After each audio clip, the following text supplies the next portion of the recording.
சரி, இப்போ அடுத்த ஒரு வீடியோ போடுறேன். இந்த வீடியோ என்னென்னா, இது எக்ஸலுடைய பேஜ். அங்கேயும் நீ ஒரு கமெண்ட் பட்டனை உருவாக்கி இப்போ இதை கிளிக் பண்ண என்ன ஆகுது, அந்த இது வந்து நிற்குது இல்லையா. இது எப்படி பண்ணியிருக்காங்கிறத காமிக்கிறேன். இது ஃபார்மை உருவாக்கியிருக்கான். அவன் என்ன பண்ணியிருக்காங்கன்னா, இதை கிளிக் பண்ணுறதுக்குள்ள டெவலப்பர் போகணும். டெவலப்பரில் போயிட்டு டிசைன் மோடு அப்படிங்கிறத கிளிக் பண்ணிட்டா, இப்போ இதை ரைட் கிளிக் பண்ணால் வியூ கோடு இருக்கும். வியூ கோடு போனால் எங்களுக்கு ப்ரைவேட் சப் கமாண்ட் பட்டனை கிளிக் பண்ணோடனே அந்த ஃபார்ம், அதுக்கு பேர் ஃபார்ம் கால்குலேட்டர்னு இருக்குது, அதுக்கு ஷோன்னு கொடுத்தோடனே அது வந்துடுச்சு. அவ்வளோதான், வந்துடுச்சு. ஸோ இது நம்ம எப்படி பண்ணலாம், நம்மளும் பண்ணணும்னா நம்ம எப்படி ஒரு கமாண்ட் பட்டன்லாம் உருவாக்குறதுக்கு இந்த இது இன்சர்ட் போயிட்டு இந்த பட்டனை கொண்டு வந்து இங்கே வைக்கணும். இப்போ வச்சு அதுக்கு ஒரு பேர் கொடுக்கணும். அது அதுவாக ஒரு பேரை கொடுக்கும். ஓகே கொடுத்துட்டு ஓகேன்னு அடிச்சிட வேண்டியதான். ஓகேன்னு கொடுத்துட்டு இப்போ இந்த பட்டனை ஒரு கமெண்ட் எழுதணும்னா ஒன்றும் கிடையாது. இந்த பட்டன் என்ன இது, ஆனால் இங்கே இது டிசைன் மோடெலாம் இருக்கணும். இங்கே மேலே டிசைன் மோடில் இருந்துட்டால் இதை ரைட் கிளிக் பண்ணோடனே இங்கே அசைன் மேக்கரும் இருக்கும். ஓகே, அசைன் மேக்கரில் நியூன்னு இருக்குது, ரெக்கார்டு இருக்குது. ரெக்கார்டுனா என்ன தெரியுமா, நம்ம என்ன வேணால் செஞ்சுக்கலாம். ஒரு விஷயத்தை ரிப்பீட்டே பண்ணிகிட்டே இருக்கும். இப்போ நான் ஒரு காப்பி பேஸ்ட் பண்ணுறேன், இதை காப்பி பேஸ்ட் பண்ணி திரும்ப அது ஒரு பட்டனை வச்சு பண்ணால் அது எல்லாமே பண்ணி கொடுக்கும். இப்போ ஒரு கலர் கொடுக்கணும், ஒரு நம்பர் இதுக்கு இந்த இடத்துல ரோலெல்லாம் இது போடணும், ஒரு நம்பர் வரணும், நம்ம அதை செஞ்சு பார்த்துடணும். அதை நம்ம ரிப்பீட் பண்ணிவிட்டு அதை இந்த ரெக்கார்ட் பண்ணிட்டா அதுவாகவே கமாண்ட் எழுதி கொண்டு வந்து, இப்போ ஃபார் எக்ஸாம்பிள் இப்போ பண்ணுறேன். இப்போ ரெக்கார்டுன்னு கொடுத்துட்டேன் வச்சுக்கேன். ரெக்கார்டுன்னு கொடுத்துட்டு அந்த பட்டனுக்கு ரெக்கார்டை பண்ணுது. என்ன பண்ணுறேன், இங்கே கே சும்மா ஒரு எக்ஸாம்பிளுக்கு சொல்கிறேன், கே.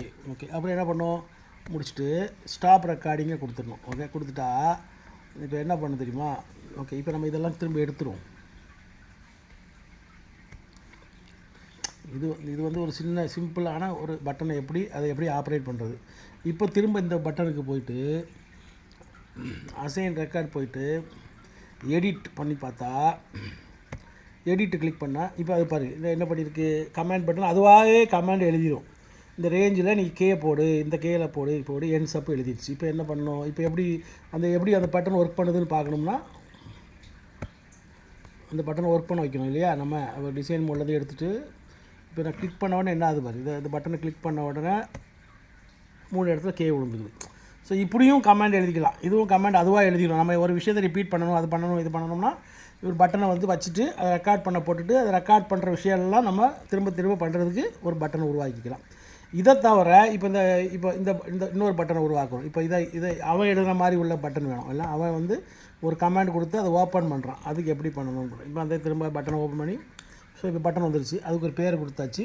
இது புது பட்டன். இப்போ நம்ம ரெக்கார்ட் பண்ணல நியூ. ஸோ இப்போ நியூ பட்டன் போகிறோம். உடனே அதுவாக என்ன பண்ணுது, இப்படி வந்துடுது. சப் பட்டன் 3 கிளிக் என்ன பண்ணணும், அதில் ஃபார்ம் கால்குலேட்டர் டாட் ஷோ அப்படிங்கிறத நம்ம டைப் பண்ணி வச்சிட்டோம்னா அந்த ஃபார்ம் கால்குலேட்டரை காமி, அவ்வளோதான். ஸோ அதுக்கு பேர் என்ன, ஃபார்ம் கால்குலேட்டர், எஃப்ஆர்எம்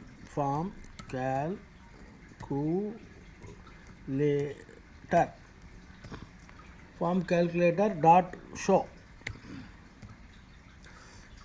சில ஹெல்ப்பில் அதுவாக கொடுக்கும். ஓகே, அவ்வளோதான், முடிஞ்சிச்சு, சப்ஜெக்ட் ஓவர். இப்போ இதை க்ளோஸ் பண்ணிவிட்டு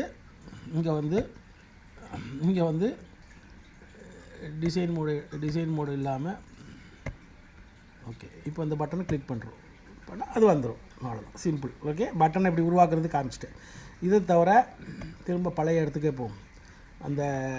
அந்த விஷுவல் பேசிக் கோடிங்க்குள்ளே போகலாம். இப்போ இதில் இன்னொன்று உங்களுக்கு சொல்ல மறந்துட்டேன். இப்போ ஃபார்ம் கால்குலேட்டர் ரைட் கிளிக்கு வியூ ஆப்ஜெக்ட். இப்போ நான் கால்குலேஷன் போடுறேன்னா இதில் தானே கால்குலேஷன் வருது. அப்போ இந்த 3 முடிஞ்ச உடனே இங்கே கால்குலேஷன் வரணும்னா இப்போ நம்ம எப்படி கமாண்ட் எழுதணும்னா, அப்போ இந்த இதில் முடியும் போது இதில் ஒரு வேல்யூ வந்த பிறகு அங்கே வரணும். அப்போ அதை ரைட் கிளிக் பண்ணிவிட்டு ஓகே வியூ கோட் போனால் அந்த இடத்துல என்ன இருக்கேன், ப்ரைவேட் அதுவாக இது மேலே உள்ள வார்த்தை அதுவாக கொண்டு வந்துடும். Private sub breath after update அல்லது பிரெத் சேஞ்சுன்னு இருக்கும். நம்ம வேணால் மேலே இங்கே போய் இந்த ஆப்ஷனில் போய் அதை மாற்றிட்டு ஆஃப்டர் அப்டேட் அதை அப்டேட் பண்ண பிறகு அதை கால்குலேட் பண்ணு அப்படின்னு எழுதியிருக்கேன்.